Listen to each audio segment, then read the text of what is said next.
The Mariners got a much-needed win last night against the Dodgers, a 7-6 slugfest. It is great to have these guys on the show right now. Lyle, Goldstein, and TJ Mathewson of the Marine Layer Podcast. A big round of applause for Chris Egan. That's Welcome not to a the golf show. clap, Paul. That's a fire. I'm fired up for these guys. Hey, great to have you guys on, man. Thanks for coming on. You guys are awesome. Thanks so much for having us. All right, thank you guys. All right, let's start with you, Lyle. It's only one game, but what did you like about last night's win? And maybe more importantly, is that kind of offense sustainable? Do you want the fun, exciting, positive answer? No. Or do you want my real answer? I want the real deal. Look, last night was fun, and it certainly has the opportunity to spark plug something when you pull off a win like that. I think a lot of people were calling it the win of the year, but I don't know how many times the rest of the year you're going to see a game where you get 2 homers from Canzone and a home run from Cal and a home run from Julio and a home run and a double from Rob Refsnyder, and that all parlays into what is barely getting a win over the best team in baseball. So look, it's a lot of really nice signs, but through 4 months, we haven't seen collective offense like that much at all through this season.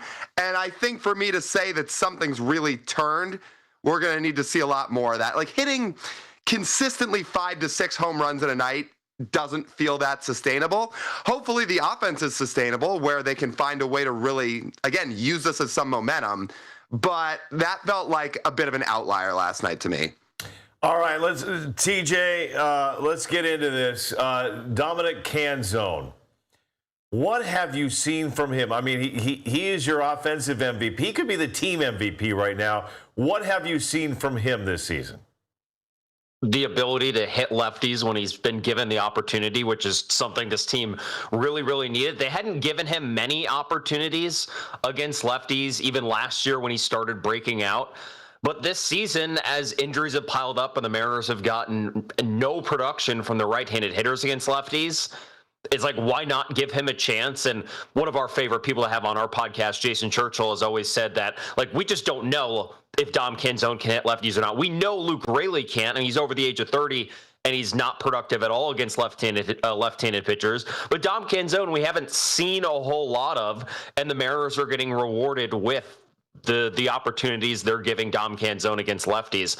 It has been one of the most important bats this season. Who knows where they'd be if they didn't have Dom Canzone in this lineup mashing the way he does. Okay, for both of you, we'll start with Lyle. TJ, want your answer as well on this one. Rob Refsnyder, very small sample size, what we saw, but he's coming back. Paul and I talked about it in the first segment. Maybe he was more injured than we thought. This is a lifetime 300 on-base percentage hitter against lefties.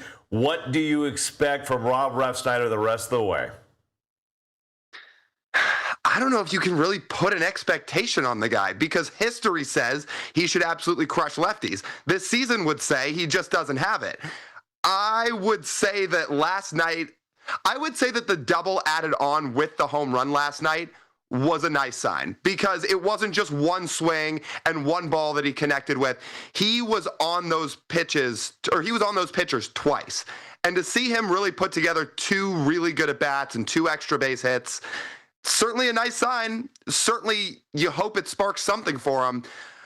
But what to expect from Rob Refsnyder the rest of the year, I think you just don't know after one game. I think one game is just too small of a sample to have much of an idea. But it does make you think about what happened in the first 3 months and say to yourself, okay, was it really the knees that were causing the lack of production? Was it really an injury that was holding him up and he was trying to play through it? Because if he's truly healthy now and he's going to hit the way they expected him to against lefties, it's not going to change the entirety of the offense, but it does make a difference.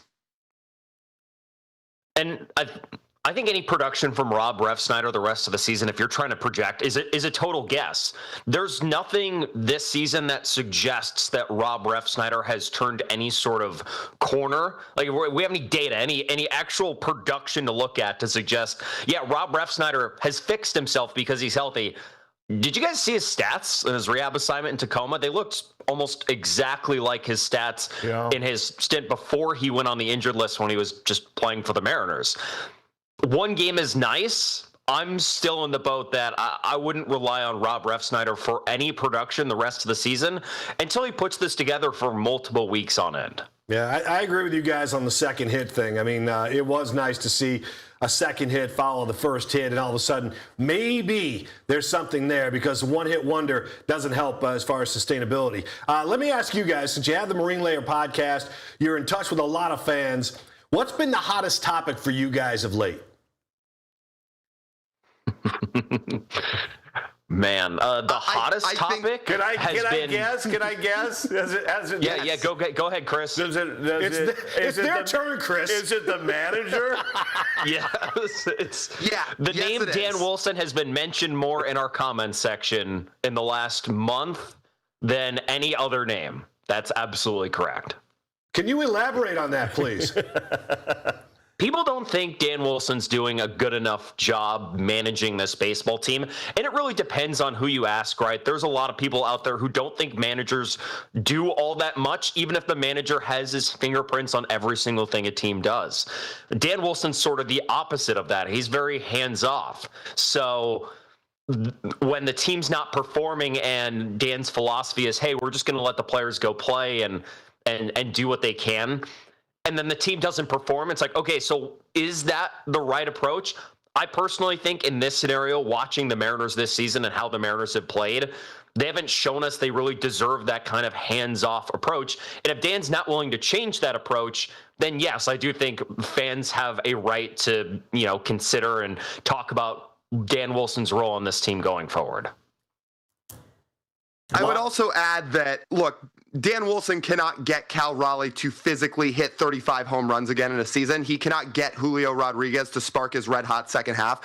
He can't get Josh Naylor to start hitting home runs again. That's all on the players. But when you're bad around the margins and you're not winning one-run games and some of the fundamental baseball's bad, that is stuff that falls on coaching, especially when you look to those one-run results. And a lot of those games result in losses. And a lot of times when one-run games result in losses, it's the matter of the finite things throughout the 9 innings, including the decision-making. And I think that's people's biggest gripe. There is very, very, very questionable decision-making that goes down on a nightly basis, and then he never has answers for it either. So when you're fans and you're looking for wins and you're looking for transparency and you don't see either of them, it will get people stirred up. Dan, when you say he never has answers for things, it seems like a lot of what he says after every game is the same. And unfortunately, a lot of it before the game is the same, because he doesn't really want to tip his hand and talk too much and get too emotional about it, because these guys all know it's a marathon. This isn't a sprint. So it's a long season. And but when you look at the way he's handled the bullpen and things like that, and we're going to get into possible trade possibilities in the next segment, but what about the way he has handled the bullpen? In terms of, just so I make sure I understand the question. Well, I mean, he's got relievers in there like Nick Davila, and then he's got, some of these other guys in there, the kid from Auburn Riverside, I keep forgetting his name. Sure. Thank you, Rucker. Yeah. So it's like when he puts those guys in, is it just the fact that because you got to remember, is the bullpen being overworked where Dan is challenged to bring the right guys in at the right time? So look, obviously injuries have played a factor into the bullpen. Not having Matt Brash and not having Cooper Criswell, and still being ahead of the trade deadline where you would expect they're going to add another leverage arm does play a factor. You don't have as many leverage arms as I'm sure they'd like to have or would hope to have, but there are still situations that go down with the options that you do have that really leave you scratching your head. I mean, I even go back to the Reds game from a week ago, and this is an example of a decision where the Mariners had gotten the game to within 1 run against the Reds. They lost this game, but they were down 2. They got it down to a 1-run deficit. They had used Ferrer in the 8th inning, which is a leverage guy, and it signaled, okay, you seem to be trying to go for this one. You seem to be trying to get the win here. You're going to your leverage arms. They then go to a 1-run deficit. Julio hits a home run to cut the lead down. And then they go to Michael Rucker in the 9th inning, who gives up a home run when you had other leverage guys available. Like, it's things like that that don't seem to click or make any sense. And then it's things like that where he doesn't seem to have an answer for why these decisions get made. So you're absolutely right. Are they short on bullpen arms? Yes. Like, do they not have Brash and Criswell? Yeah. But there are still things that get triggered and get executed during these games that certainly to us, and I think to a lot of fans, don't really make a whole lot of sense. Well, there is... And go ahead. I was going to say, on top of that, guys, the hope was when you hire Dan Wilson with no managerial experience that he would get better at these decisions as time has gone on. And here we are almost 2 full seasons into Dan Wilson. And I don't think people could confidently point out that he has gotten better at these decisions. So if it's still coming back to bite you, then that is a reflection on him and a reflection on their planning around these things. I think there's so much frustration, guys, because of expectation, but the realization is that the American League West is bad. I have said it on the show. I believe they still will win the American League West because of their pitching. To both of you, let's start with Lyle.